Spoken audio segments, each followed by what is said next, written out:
batho ba bantši ba ileng hore dilo tsa bona ha di sepele botse ba tlhoka go tsena phororo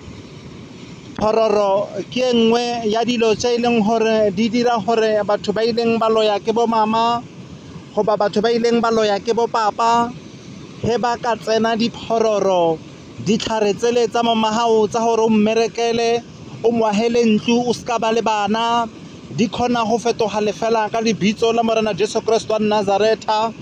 Banna ba bantši hore ba ska ba le basadi ba seke ba nyala ba seke ba ba le bana ke di victim ba ileng hore ba phunyuhile ka ra boloi ka ra di witchcraft tsa batswadi ba bona ke ba ileng hore ba thoma go ba le bana ka the age of 30 ho ya hodimo.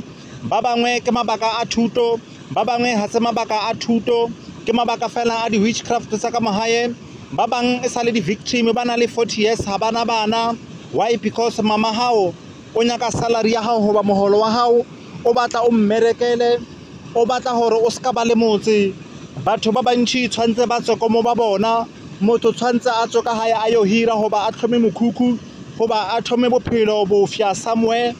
Why? Because ha o ka se dire jwalo o tla phomella tsatsi le mama hao a tlhokofetseng o tla phomella tsatsi le papa hao a tlhokofetseng do molao amen.